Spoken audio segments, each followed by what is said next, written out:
2021년 5월 2일 부활절 제5주 주말씀 교회 주일 예배를 시작하겠습니다. 평화의 기도. 주님, 나를 평화의 도구로 삼아 주십시오. 미움이 있는 곳에 사랑을, 상처가 있는 곳에 용서를, 불화가 있는 곳에 일치를, 의심이 있는 곳에 믿음을, 오류가 있는 곳에 진리를, 절망이 있는 곳에 희망을, 슬픔이 있는 곳에 기쁨을, 어둠이 있는 곳에 광명을 심게 하소서. 오 거룩한 주님, 위로를 구하기보다는 위로하게 하시고, 이해를 구하기보다는 이해하게 하시고, 사랑을 구하기보다는 사랑하게 하소서. 우리는 줌으로써 얻고, 용서함으로써 용서받고, 죽음으로써 영생에 이르기 때문입니다. 아멘. 교동문 85권 요한 1서 4장입니다.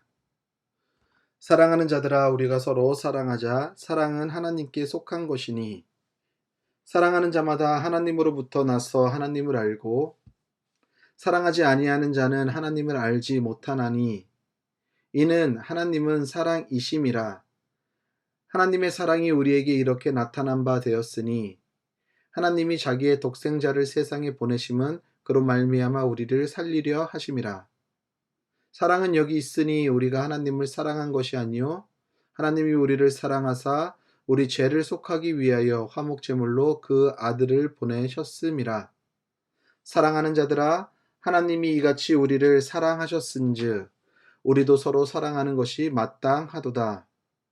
어느 때나 하나님을 본 사람이 없으되 만일 우리가 서로 사랑하면 하나님이 우리 안에 거하시고 그의 사랑이 우리 안에 온전히 이루어지느니라. 아멘. 다 함께 찬송가 500장 찬송 부르도록 하겠습니다.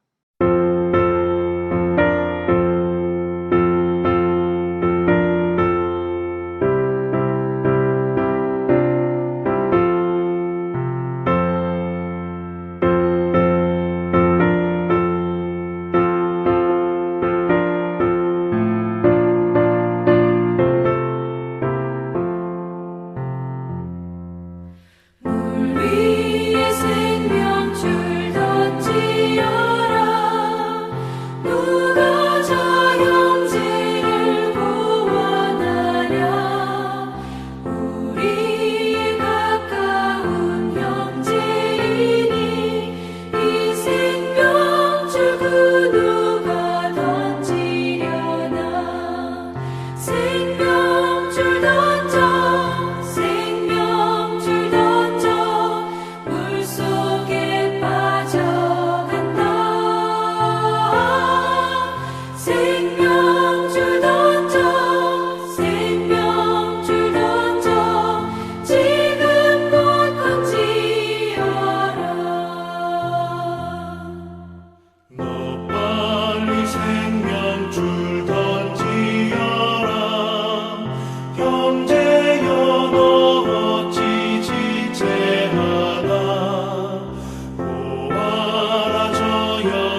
공동 기도합니다.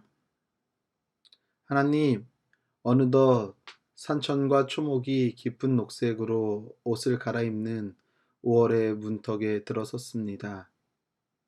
시간은 야속하게 너무 빠르게 지나고 있습니다. 이렇게 빠르게 흐르는 시간 속에 지금 우리가 어디로 가고 있는지 우리의 삶의 위치와 자리를 잊지 않게 우리를 주님의 말씀의 닻으로 붙잡아 주옵소서. 그래서 어떠한 유혹에도 세상의 물결에도 시간의 흐름 속에서도 굳건한 믿음으로 바르게 서 있게 하옵소서. 하나님, 세상이 교회를 통해 우리의 삶을 통해 하나님을 봐야 하는데 그만큼 우리의 삶이 주님 앞에서 거룩하며 정직하게 살아가고 있는지, 그리고 주님의 교회가 교회의 공교회성과 주님의 사명을 잘 감당해내고 있는지 매 순간 우리 교회의 모습과 우리의 삶의 모습을 성찰하고 바라보게 하옵소서. 정말 세상에 힘있고 영향력 있는 교회의 모습으로, 성도의 삶의 모습으로 우리의 교회와 우리의 삶이 회복되고 변화되게 하옵소서. 오직 하나님의 말씀과 기도를 통해 주님의 교회가 우리의 신앙의 삶이 거룩해지도록 성령님, 우리와 임마누엘로 함께 하옵소서. 하나님, 전 세계는 코로나19라는 전염병으로 인해 많은 사람이 고통 가운데 울부짖고 있습니다.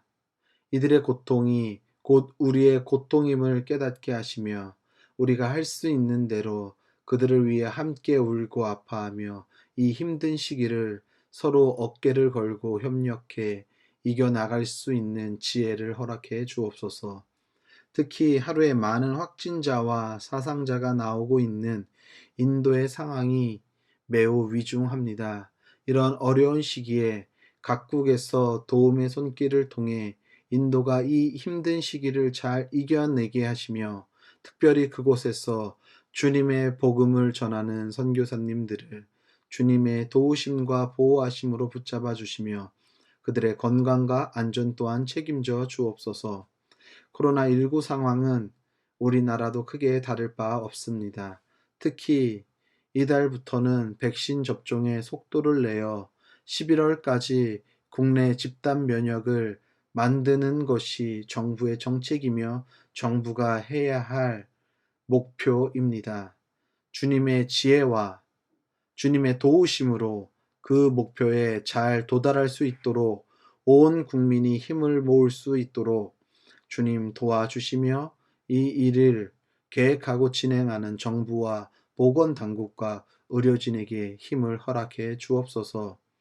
주님, 오늘도 우리가 주님께 나오면서 귀한 예물 준비하여 주님께 드립니다. 드린 손길을 기억하시며 감사의 기도 제목과 10의 일은 주님의 것이기에 11조로 드린 손길, 여러 모양으로 드린 손길들을 기억하시며 그들의 삶에 주님의 은총과 복을 내려 주옵소서. 오늘도 우리를 죄에서 구원하신 예수 그리스도의 이름으로 기도합니다. 아멘. 주말씀 소식을 알려드립니다. 주말씀 교회 영상을 시청하는 여러분을 예수님의 이름으로 축복합니다.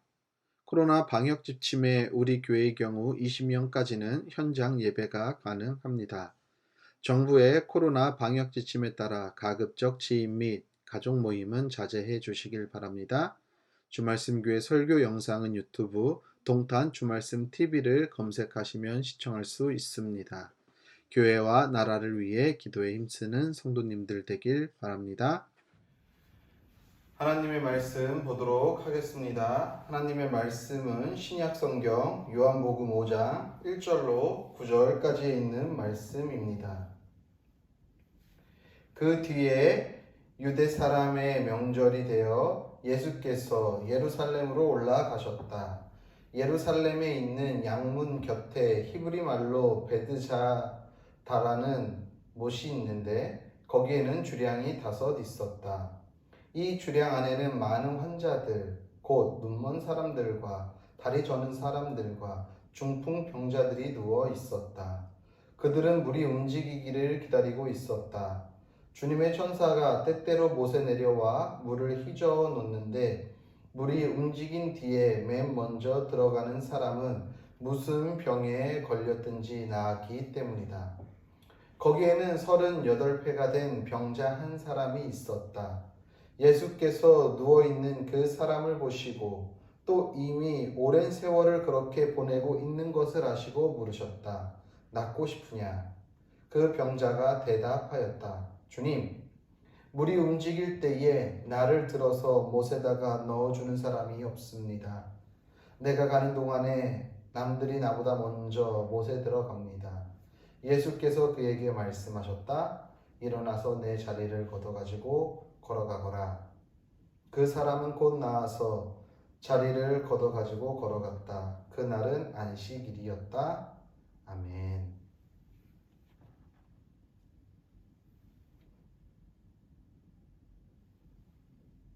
하나님 우리 아버지와 주 예수 그리스도께서 내려주시는 은혜와 평화가 여러분에게 있길 빕니다. 어느 방송에서 유시민 작가가 추천한 도서 중에 죽은 자의 집 청소라는 책이 있습니다. 저도 이 책에 대한 책의 내용, 줄거리를 유시민 작가의 말만 들었지 아직까지 이 책을 읽어보지는 않았습니다. 책의 제목에서 알 수 있듯이 이 책의 작가인 김한 작가는 누군가 죽은 뒤에 그 집을 청소하는 특수 청소부 이야기를 바탕으로 이 책을 기록했습니다. 이 책의 내용은 총 2부로 되어 있습니다. 첫 번째는 1부에 있는 내용은 여러 다양한 고독사를 맞이한 분의 그 뒷정리, 그러니까 집 청소를 하면서 여러 가지 케이스들의 죽음 앞에서 이 작가 김한이 보았던 그 내용이 1부에 기록되어 있고 2부는 본인이 이 특수 청소부로서 일을 하면서 그 느꼈던 감정들 그리고 생각들 이 직업을 통해서 본인이 가지고 있었던 그런 마음들을 2부에는 기록한 책이 바로 죽은 자의 집 청소라는 책입니다. 이 책의 내용은요, 고독사를 맞이한 우리 사회에 있는 많은 사람들, 여러 다양한 연령대도 다양하고 직업군들도 다양한 이런 여러 사람들의 유품을 정리하고 그 집안을 청소하면서 고독사에 대한 현실과 민낯을 보고 그것을 이 책에 기록한 것이죠. 그러면서 이 작가는 이 죽음의 현장의 내용을 기록하면서 역설적으로 그럼에도 불구하고 삶을 살아가는 이 모습을 이야기하고 싶었다라는 내용으로 유시민 작가가 이 책의 내용의 줄거리를 이야기하는 것을 제가 본 적이 있습니다. 그러면서 유시민 작가는 한마디 더 붙입니다. 뭐라고 붙이냐면은 2번은 읽지 마셔라. 2번을 읽게 되면은 너무나도 우울감에 빠지고 거기에서 헤어나오기가 힘들기 때문에 한 번 정도는 삶에 대한 소중함을 느끼기 위해서는 한 번 정도는 읽어볼 만하지만 2번 읽는 것은 그렇게 좋지 않을 것 같다라는 이야기를 덧붙인 적이 있습니다. 며칠 전에 신문기사의 제목을 보는데 그 신문기사의 제목이 이렇게 달려 있었습니다. 청년층 고독사 증가하고 있다 라는 기사 제목을 본 적이 있습니다. 지금 우리나라의 청년층들이 많은 실업과 그리고 사회에서 이 소외되어 있는 상대적인 박탈감으로 인해 소외되어서 많은 청년들이 고독사하고 있다라는 내용의 기사였습니다. 창세 이후에 아담과 하와가 에덴에서 범죄한 이후에 많은 사람들의 삶은 결코 쉽지 않죠. 하나님께서도 아담과 하와에게 말씀하셨습니다. 남자는 땀을 흘려야지만이 먹고 살 수 있는 것이고, 여자에게는 해산의 고통, 수고를 허락하셨다라는 것입니다. 그리고 하나님께서 허락하신 그 땅을 아무리 우리가 땀을 흘리고 애쓰고 경작하여도 엉겅퀴와 가시덩굴로 인하여서 우리의 생각대로 결과물이 나오지 않는 것이 인생이라고 하나님은 아담의 이후 후손들에게 말씀하셨습니다.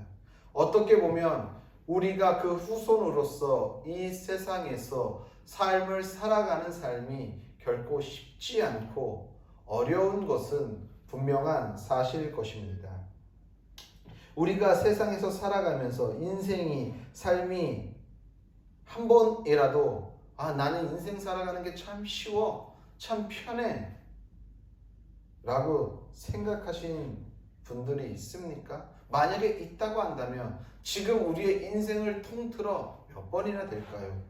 대부분 우리가 살아가는 삶은, 인생은 참으로 힘들다, 어렵다, 우리는 늘 그렇게 이야기하면서 살아갑니다. 날마다 어렵고 새롭고 힘든 삶의 연속인 것은 분명한 사실이지요.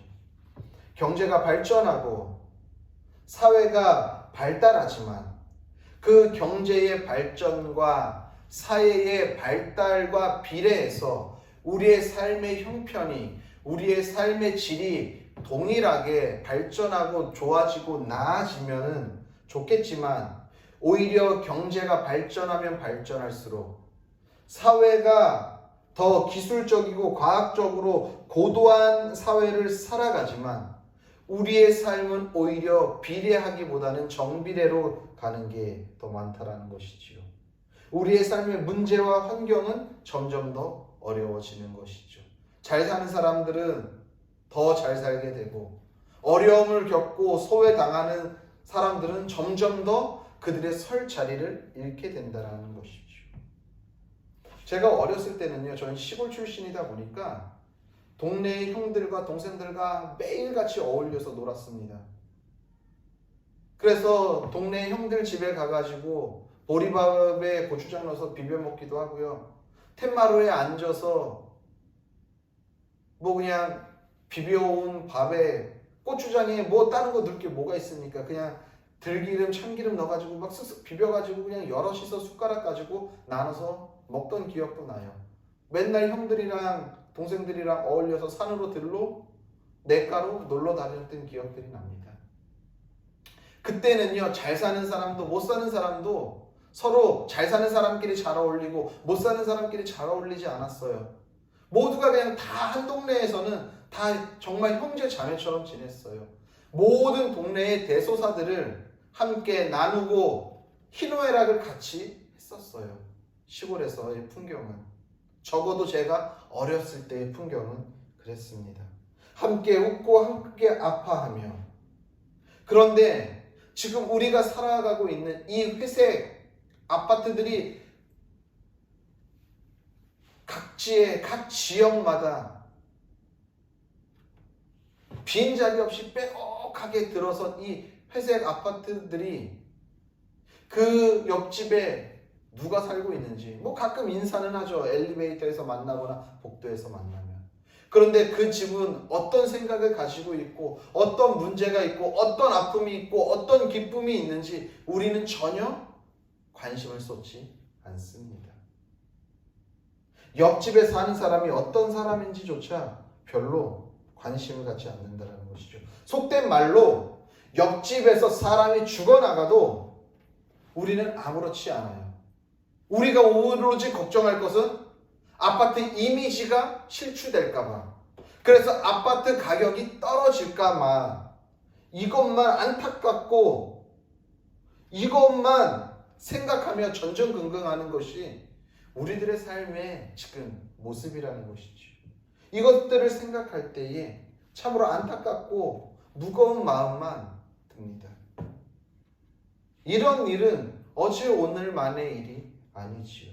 사회가 급변하고 경제 구조가 사람들의 관계 속에서 차이를 만들어 내는 그 순간부터 이러한 모습은 빠르게 우리의 삶에, 일상에 파고들었다라는 것입니다. 그런데요, 예수님이 살아갔던 그 시대에도 이러한 사회 모습이 있었다라고 오늘 성경은 우리들에게 말해주고 있습니다. 예수님은 유대인의 명절을 지키기 위해 예루살렘으로 갔습니다.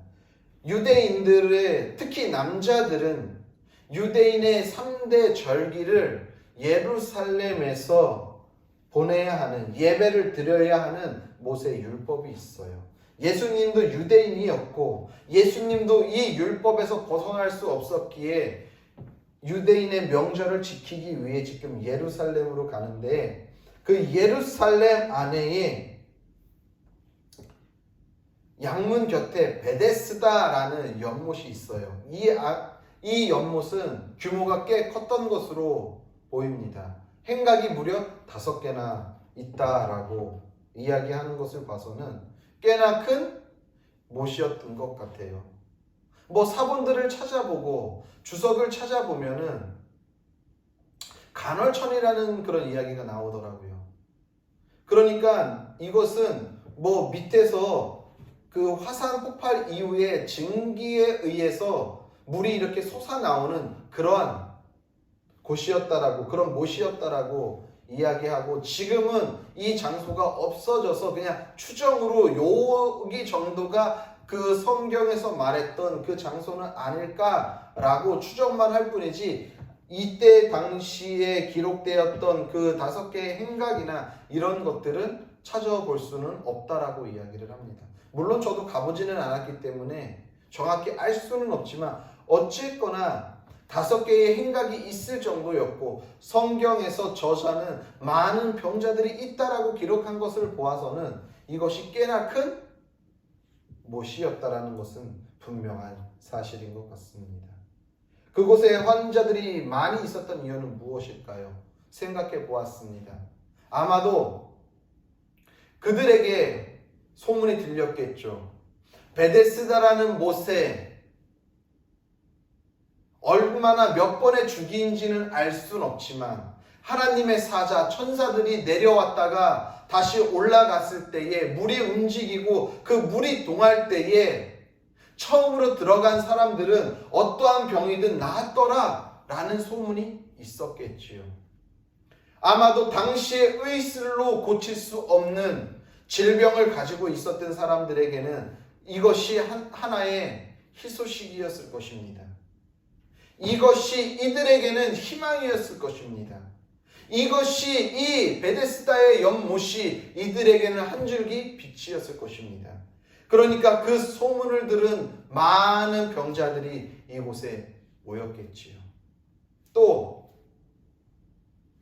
의술로는 고칠 수 있으나 내가 그 의술로 고칠 만한 재력이 없는 사람들 또한 이곳으로 모였을 것이라는 생각이 듭니다.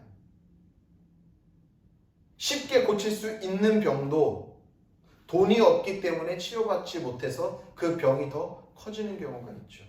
특히 우리 나라는 의료보험 체계가 잘 되어 있기 때문에 웬만한 큰 병들도 이제는 많은 비용을 들이지 않고 치료를 받을 수 있지만, 동남아 국가나 혹은 아프리카에 살고 있는 그러한 민족들 가운데서는 우리가 흔하게 약국에서 구할 수 있는 약조차, 연고조차 바르지 못해 피부가 썩어 들어가고 온몸에 병균이 퍼져 어린 나이에 죽어가는 경우가 TV에서도 많이 나오고, 저도 동남아에 많지는 않지만 단기 선교를 통해 가서 경험해 본 결과 그런 경우들을 자주 목격했다라는 것입니다.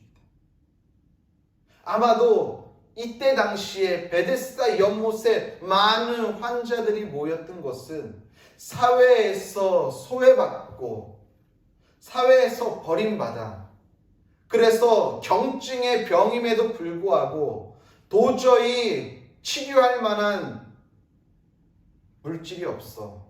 치료받지 못해 한낮의 소망을 가지고 한 줄기의 빛을 붙잡고 베데스다에 모인 많은 병자들이 있었겠구나라는 생각을 하게 되었습니다. 그런데 그 중에서 가장 예수님 눈에 들어온 환자가 한 명 있었습니다. 누구지요? 오늘 성경은 기록합니다. 38년 동안 그곳에 있었던 환자라고 말합니다. 38년 동안 그 자리에서 물이 움직이기만을 기다리고 있었던 이 환자를 한번 생각해 보십시오. 그곳에 많은 사람들이 있는데 38년 동안 그 물이 한 번도 움직이지 않았을까요? 아마 그곳에 온 사람들은 많은 소문을 들었을 것입니다. 그리고 실제로 많은 병들이 나았을 것입니다. 그런데 38년 동안을 그 한 자리에 머물면서 물이 동할 때만을 기다리고 있었던 이 환자는 도대체 어떻게 된 사연이 있기에 이제는 38년 동안 그 물이 동할 때에 그곳에 들어가지 못했을까? 한번 생각해 보신 적 있으십니까? 저는 생각해 보았습니다. 1년에 한 번씩만 물이 동해도 38번이라는 기회가 있었는데 1년에 2번씩만 동해도 76번의 기회가 있었을 텐데 어떻게 이 사람은 38년 동안 한 번도 그곳에 들어가지 못했을까? 어떻게 이 사람은 38년 동안 이 사람이 앓고 있는 병이 어떤 병인지는 알 수 없습니다. 성경에서는 기록하지 않고 있지만 자그마한 소제목으로는 38년 된 중풍병자라고 이야기를 합니다. 이 사람의 고통을 통감하고 공감하는 이가 한 명도 없었다라는 거예요. 38년 동안. 그 자리에 지키고 있는 저 사람을 보면서 내 코가 석자고 내 삶도 팍팍한데 저 사람까지 신경 쓸 여력이 없다라는 것이지요. 그 말씀을 읽으면서 참 가슴이 아프고 그 시대의 상박함을 보여주는 것 같아 마음이 참 좋지 않았습니다. 이 38년 된 병자는 나을 때부터 몸에 질병이 있어서 처음부터 이렇게 됐는지 아니면 후천적으로 이 병을 앓게 됐는지 알 수는 없습니다. 하지만 분명한 사실은 그가 이 세상에 혼자 스스로 나오지 않았기 때문에 가족에게 버림받았다라는 것은 분명한 사실이죠.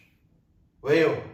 물이 동할 때 이 사람이 거동할 수 없다고 한다면 가족이라도 함께 있다가 제일 먼저 가서 넣어줬으면 치료받을 수도 있었을 텐데 그렇게 옮겨줄 만한 가족조차도 있지 않았다라는 거예요. 아버지 어머니도 없었던 거죠.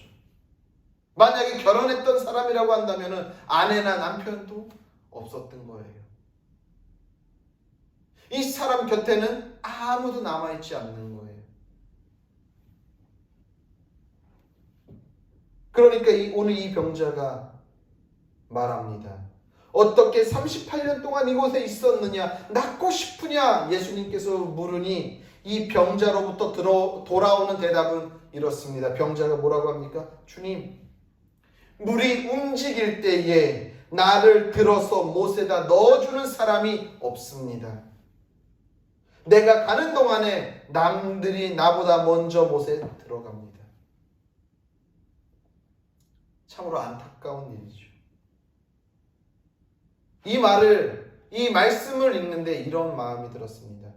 내 곁에 아무도 없어요, 주님. 저 좀 제발 도와주세요. 저도 살고 싶은데 나를 돕는 자가 한 사람도 없네요. 주님, 나를 좀 도와주세요. 라는 절규에 가득 찬 울부짖음과 같다는 생각을 하게 되었습니다.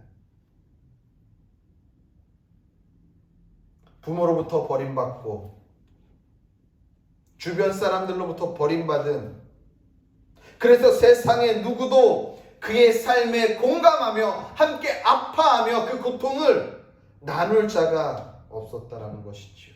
그 삶이 얼마나 외롭고 고되고 괴롭고 힘들었을까요?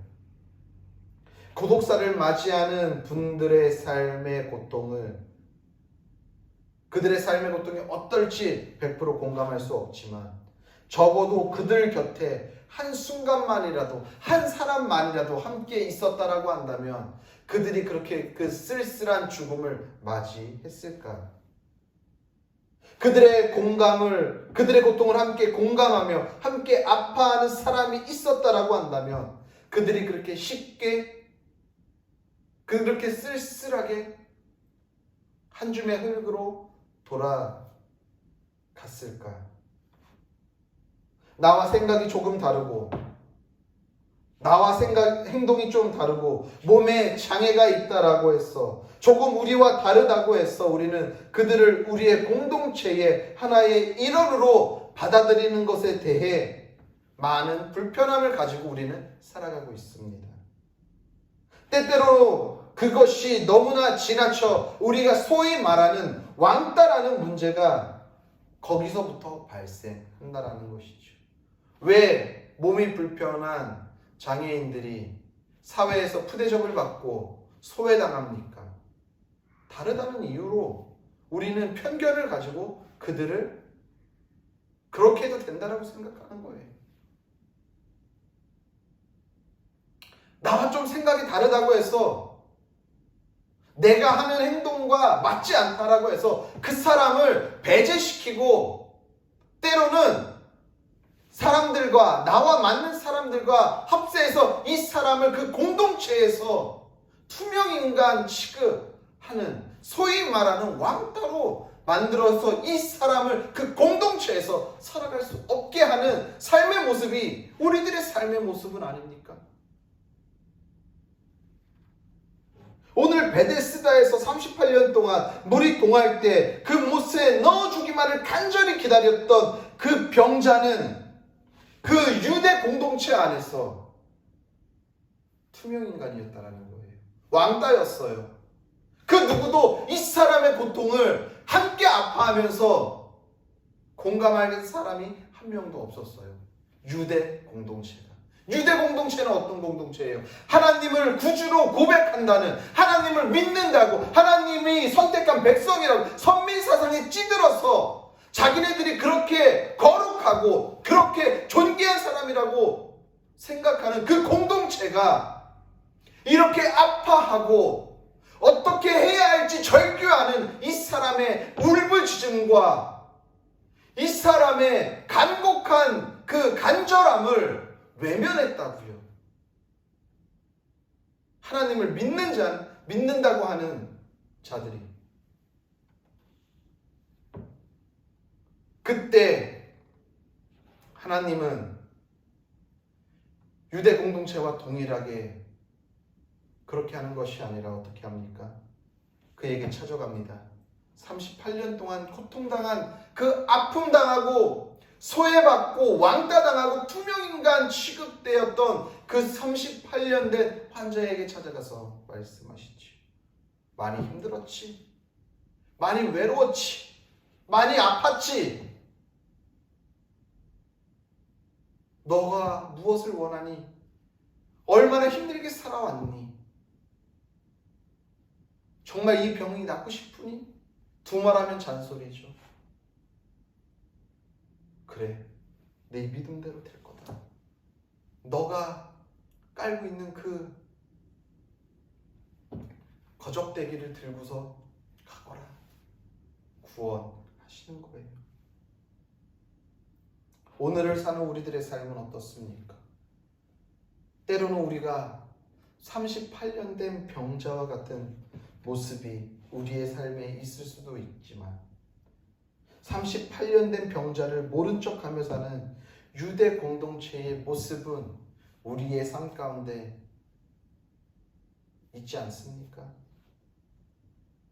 무엇보다도 주님을 믿는 우리 그리스도인들에게 필요한 것은 무엇입니까? 우리 그리스도인들이 실천해야 하는 것들은 무엇입니까? 내 이웃을 사랑하라고 말씀하신 하나님의 계명과 그들을 섬기고 배려하는 것이 우리 그리스도인들이 짊어져야 할, 감당해야 할 사명이라는 것입니다. 지금 우리 주변에서 세상으로부터 소외되고 고통받고 있는 베데스다에 38년 된 환자들이 너무나도 많이 있습니다. 우리의 눈을 들어 그곳을 바라보고 고통에 신음하고 아파하는 그들에게 다가가 주님의 손길을 건네야 할 것입니다. 그들에게 손을 내밀 때 비로소 그곳에 아름다운 사랑과 섬김과 배려의 열매가 맺게 된다는 사실을 기억하시길 바랍니다. 지금 특별히 우리는 전 세계에 유례 없는 전염병으로 인해 우리나라뿐만이 아니라 전 세계가 몸살을 앓고 있습니다. 이럴 때 우리의 도움의 손길이, 사랑의 손길이, 섬김의 손길이 필요한 곳이 더 많은 줄로 알고 있습니다. 저희 교회도 재정적으로 넉넉하진 않지만 여러 곳에 흩어져 선교 사역을 감당하고 있는 선교사님들을 계속해서 작은 양이지만 선교의 힘을 보태고 있습니다. 이런 작은 섬김이, 이런 작은 사랑의 실천이, 이런 작은 사랑의 손길이 모이다 보면 소외되고 고통당하는 사람들의 삶 속에 한 줄기 빛으로 그들의 삶의 어둠을 몰아낼 수는 있지 않을까요? 비록 힘들고 어려운 세상의 삶이지만 그리스도인으로 살아가는 이유가 바로 이곳에 있다라고 생각합니다. 오늘도 우리 주변에서 연못에 놓아주는 사람이 없습니다 라고 절규하는 그 외침을 외면하는 자가 아니라 하나님의 마음으로, 아버지의 마음으로 그들의 아픔의 삶의 무게를 함께 짊어지고 감당하며 한 걸음 한 걸음 걸어가는 삶을 우리가 살아야 할 것입니다. 프랑스의 철학자 들레즈라는 철학자가 있습니다. 이 들레즈라는 철학자는 이렇게 이야기합니다. 사람과 사람의 만남을 통해 주름이 생긴다라고 말합니다. 그 주름은 의도하거나 의도치 않게끔 발생한다라고 이야기합니다. 좀 어려운 말이기에 제가 이것을 좀 더 쉽게 풀어서 이야기해 드리겠습니다. 우리는요, 이 세상을 살아가면서요, 많은 사람을 만나지요. 오늘도 어떤 사람들을 만났을 거예요. 비록 그런데 그 사람이 내가 의도해서 그 사람을 만났거나 의도하지 않게 그 사람을 만났을 수 있지만 그 사람과 교제를 통해 그리고 그 사람과 여러 가지 일들을 통해 나의 또 삶의 하나의 어떠한 이벤트를 만든다라는 거예요. 그것을 주름으로 들레즈라는 철학자는 표현을 했습니다. 그러한 흔적들을 남긴다라는 것이지요. 때로는 내 인생의 전환점의 터닝 포인트에 어떠한 사람을 만나서 내 인생이 바뀌는 것처럼 그런 흔적들을 우리는 매일같이 사람들을 만남으로 인해서 의도하건 의도하지 않게끔 만남으로 인해서 우리의 삶에 흔적이 발생한다는 것입니다. 여러분, 시골 농부들의 손과 얼굴을 보신 적이 있으십니까? 밭일에 논일에 뜨겁게 내려쬐는 그 태양볕에 그을린 얼굴과 손에 그리고 깊이 패인 주름과 손에 딱딱하게 굳은 이 굳은 살들을 만져보신 적이 있으십니까? 그 깊이 패인 주름이 그 굳은 살에 베인 손이 말해주는 것은 이렇게 힘들고 어려운 삶 가운데서도 묵묵히 자기의 일을 감당한 그 농부의 꾸준함, 그리고 그 농부의 순결함, 거룩함들이 그 깊이 패인 주름과 손에 앉은 굳은 살이 그의 삶을 말해주는 것은 아닐까요? 그 사람의 걸어온 훈장일 것이고 그 사람의 걸어온 흔적일 것입니다. 우리의 삶의 훈장은 우리가 삶을 살아가면서 우리가 만나는 사회에 때로는 소외되고 약자로서 취급받으며 때로는 투명인간 취급받고 왕따 당해 고통하며 절규하고 있는 그런 사람을, 그래서 오늘도 나를 연못에 넣어줄 자가 없습니다, 사람이 없습니다 라고 외치는 그 소리를 외면하는 것이 아니라 그 소리를 듣고 우리의 손을 내밀고 그 만남과 그 관계를 통해 우리의 삶에 주름이, 흔적이, 훈장이 만들어진다라는 사실을 기억해야 할 것입니다.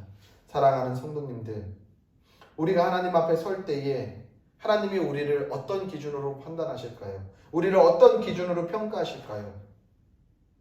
저는 그런 생각을 했습니다. 하나님이 우리의 삶을 보고 평가하실 때에 우리의 삶에 남아있는 흔적들, 우리의 삶에 깊이 패인 주름들, 우리 삶에 남아있는 그러한 훈장들, 이것을 보고 우리를 평가하시겠구나 라는 생각을 하게 되었습니다. 제럴드 시처라는 목사님이 있습니다. 이 목사님이 쓴 책 중에, 하나님의 은혜라는 책 중에 풍상을 이겨낸 나무의 아름다움에 대해서 이야기를 합니다. 무슨 말이냐 하면은요, 저도 예전에 미국에 잠깐 갔다 왔지만 미국의 숲을 보면, 산을 보면은 아름드리 나무들이 쭉쭉 막 10m, 20m 되는 나무들이 아름답게 뻗은 그러한 국립공원들이 많이 있습니다. 그런데 이 목사님도 아마도 그런 국립공원을 이렇게 거닐다가 우연찮게 절벽에 그냥 뿌리로 겨우 버텨서 앙상하게 남아있는 이 나무의 모습을 보면서 이 나무가 쭉쭉 아름드리로 멋있게 뻗은 나무보다 더 아름답다라는 것을 이 하나님의 은혜라는 책에 기록했습니다. 그러면서 이런 말을 해요. 그 절벽에서 살아남기 위해 앙상하게 뿌리만 드러나 있는 이 나무, 어떻게 보면은 아름드리 나무로 쭉쭉 뻗은 나무보다도 볼품없는 이 나무가 그 절벽에서 모진 바람과 많은 비와 이 풍상을 이겨내면서 그 뿌리 하나하나로 지탱하면서 살아왔던 그 세월의 흔적이 편안하게 아름드리로 자라있는 이 나무의 삶보다도, 아름다움보다도 훨씬 더 아름답다라는 이야기를 그 책에서 기록하고 있습니다. 비록 우리의 삶이 이 풍상을 견뎌내는 삶처럼 때로는 괴롭고 힘들고 넉넉하지 않은 삶이지만, 우리의 삶도 너무나도 고통스럽지만, 그래서 주변을 돌아볼 여유가 없어요 라고 말할지도 모르지만, 그럼에도 불구하고 분명한 것은 비록 어려운 상황 가운데서도 우리의 주변에 눈길을 주고 그들과 함께 걸어가는 것이 얼마나 중요한지, 그래서 그들과 함께 걸어감으로 우리의 흔적을 남기는 것이 얼마나 중요한지를 우리는 기억해야 할 것입니다. 나 혼자 빨리 걸어가면은 목적지에 빨리 도착할지는 모르겠습니다. 그러나 주변에 어떠한 아름다움이 있는지, 때로는 주변에 어떠한 고통이 있는지, 때로는 주변에 어떠한 힘듦이 있는지는 전혀 모를 수 있겠지요. 하지만 더디 가더라도 주변의 아름다움을 살피고 때로는 힘들어하는 사람에게 손을 내밀고 함께 걸음으로 인해서 목적지에는 좀 늦게 도착한다 하더라도 그 삶이 훨씬 더 아름답다라는 사실을 분명히 기억하시길 바랍니다. 하나님은 오늘도 그런 아름다운 삶의 주름을, 흔적을 만들어가는 우리들을 보고 기뻐하시고 하나님 앞에 섰을 때 그것으로 우리를 판단하시고 평가하신다라는 사실을 기억하시길 바랍니다. 부디 우리 모두는 오늘도 우리 주변의 부르짖음에 귀 기울이며 그들에게 도움의 손길을 통해 하나님께 영광 돌리며 삶을 살아가는 우리 성도님들의 삶이 되시기를 예수님의 이름으로 간절히 축복합니다.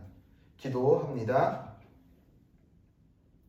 하나님, 오늘도 우리의 삶이 너무나도 분주하고 너무나도 팍팍하고 너무나도 힘겨워 우리 주변에서 연못에 나를 넣어줄 사람이 없습니다 라고 외치는 그 우리 주변에 고통받고 소외된 사람들의 그 부르짖음에 귀닫고 살아가는 자가 아니라 우리의 마음과 우리의 귀와 눈을 열어 오늘도 아버지의 마음을 품고 우리 주변에서 힘들어하고 외면당하고 고통받는 자들에게 주님의 사랑의 손길을 내미는 우리들의 삶이 되도록 주님께서 인도하여 주옵소서.